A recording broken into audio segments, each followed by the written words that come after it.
Kecurangan dan pelanggaran pemilu 2024 nyata dan semakin banyak terungkap. Masing-masing tim pemenangan Capres-Cawapres 01 dan 03 meyakini rekayasa pemilu terjadi dari hulu ke hilir secara terstruktur, masif, dan sistematis.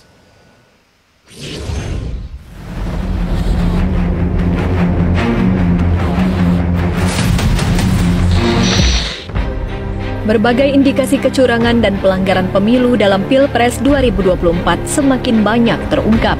Tim Nasional Pemenangan Anies Mohaimin, Timnas Amin mengatakan ada 9 pola kecurangan dalam pemilu kali ini yang diyakini merupakan tindakan terstruktur, masif, dan sistematis.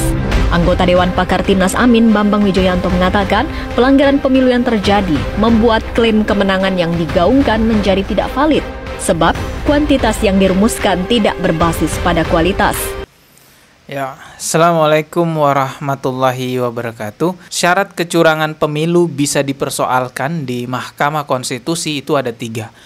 Yang pertama harus bisa terbukti bahwa itu kecurangannya terstruktur. Artinya ada yang memimpin kecurangan tersebut. Ya bisa dari kalangan petinggi-petinggi negara menjadi pemimpin dari kecurangan-kecurangan itu disusul dengan petugas-petugas lainnya berdasarkan struktur yang ada. Lalu syarat selanjutnya yaitu sistematis. Artinya ini memang terencana, kecurangan yang bukan terjadi tiba-tiba, tapi memang sudah direncanakan dari awal. Yang ketiga, kecurangan tersebut terjadi secara masif. Masif itu artinya terjadi di banyak tempat. Jadi 3 syarat dasar itu harus terpenuhi. Terstruktur, sistematis, dan masif. Disusul nanti tentunya dengan syarat-syarat lainnya lagi. Sebelum saya bahas lebih lanjut mengenai hal ini, saya disclaimer dulu bahwa saya tidak akan memojokkan paslon manapun. Yang saya bicarakan di sini sesuai fakta, data, jejak digital yang ada mengenai kecurangan-kecurangan yang tampak jelas. Ini adalah video salah satu kecurangan Pilpres yang tampak nyata viral di sosial media. Terlihat banyak remaja yang mencoblos surat suara, yang dicoblos bukan 1-2 tapi banyak surat suara yang dicoblosnya. Coba kita simak dulu videonya ya.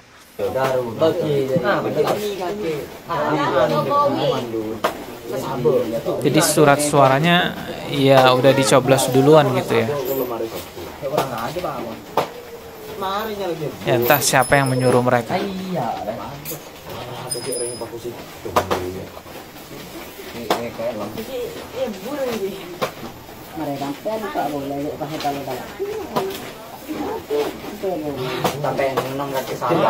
Ya, ini sepertinya remaja-remaja gitu ya. Mungkin ada yang mengumpulkan remaja ini, entah diiming-imingi apa, lalu remaja ini melakukan hal seperti ini.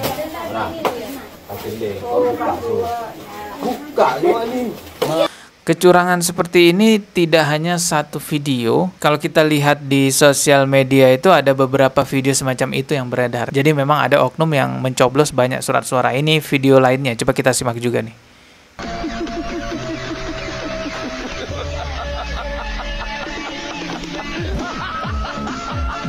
Ya, gampang banget ya ngecoblos gitu ya. Kayak nggak ada rasa bersalah gitu ya. Tinggal coblos saja. Kecurangan-kecurangan seperti itu jangan salah paham ya. Jangan mengira kecurangan seperti itu hanya terjadi di satu paslon saja. Kecurangan semacam ini terjadi di semua paslon. Bismillahirrahmanirrahim. Bismillahirrahmanirrahim. Bismillahirrahmanirrahim. Oleh surat lagi medun. Arep nyoblos nomor loro lah kok. Iki piye maksud iki? Genah apa ora iki? Cuk dancuk. Pas ndase lho. Iki lho coblos iki. Amplop medun coblosan iki maksudnya piye iki? Wis dicoblos guys. Iki wis dicoblos teko anyar segelan. Yo lah, Bos. Wis dicoblos. Wis saksi. Ora ngapusi iki.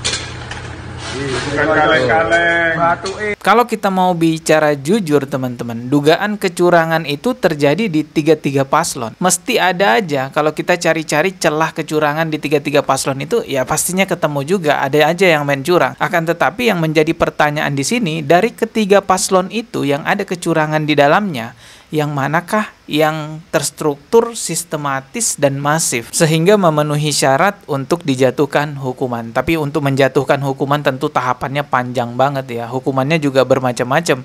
Bisa dikurangi angkanya, ataupun bisa didiskualifikasi, atau bisa saja karena banyak ditemukan kecurangan-kecurangan dari ketiga paslon, dilakukan pemilihan ulang. Tentunya tidak di seluruh Indonesia ya, tapi di daerah-daerah tertentu yang memang tercatat ada kecurangan, ataupun dianggap tidak sah surat suaranya. Sepanjang sejarah Pilpres di Indonesia, setahu saya tidak pernah ada yang didiskualifikasi. Dan sepanjang Pilpres di Indonesia, selalu aja ada isu-isu kecurangan. Tetapi tetap saja paslon yang mendapatkan angka terbanyak dalam pemilihan dinyatakan menang. Karena isu-isu kecurangan itu tidak bisa dibuktikan secara terstruktur, sistematis, dan masif. Untuk di pemilu sekarang ya kita lihat aja proses kedepannya bagaimana. Pihak-pihak yang mempersoalkan kecurangan-kecurangan yang ada, jikalau memang bisa membuktikan bahwa itu benar-benar terstruktur, sistematis, dan masif, maka bisa saja dijatuhi hukuman diskualifikasi, ataupun pemilihan ulang, ataupun pengurangan jumlah suara. Pada tahun 2008, MK pernah memutuskan pembatalan pemilu. Pada saat itu, MK masih dipimpin oleh Bapak Mahfud MD. Menurut berita yang saya kutip dari CNBC Indonesia, saat itu MK memutuskan hasil pemilu batal. Lembaga tersebut juga memerintahkan diadakan pemilu ulang. Salah satu contohnya adalah Pilkada ulang di Jawa Timur tahun 2008. Saat itu Khofifah Indar Parawansa dan Soekarwo bertarung dalam pemilu. Pelanggaran itu divonis adanya pelanggaran terstruktur, sistematis, dan masif. Kala itu jadi pertama kali istilah tersebut muncul ke permukaan. Jadi untuk pemilu saat ini semuanya masih berproses ya. Penghitungannya proses, dugaan-dugaan kecurangannya juga masih diproses. Ya banyak kemungkinan yang terjadi ke depannya. Bisa saja batal, bisa saja diskualifikasi, bisa saja pengurangan jumlah suara. Atau bisa saja Pak Prabowo dinyatakan sebagai pemenang karena dugaan-dugaan kecurangannya tidak terbukti. Sebagai masyarakat, mari kita pantau bersama karena suara masyarakat ini adalah suara tertinggi di negara demokrasi. Ketika ada kecurangan, kita wajib menyuarakannya, kita wajib melawannya. Dan siapapun yang ditetapkan sebagai pemenang nantinya, selama itu semua sesuai dengan prosedur yang berlaku, maka kita sebagai warga masyarakat Indonesia harus mengakuinya sebagai pemenang. Jangan sampai ada perpecahan yang berkelanjutan setelah Pilpres. Dalam kompetisi itu pasti ada yang menang, pasti ada yang kalah. Kita ketemu lagi di video berikutnya. Subscribe dan juga loncengnya ditekan sebagai notifikasi. Wassalamualaikum warahmatullahi wabarakatuh.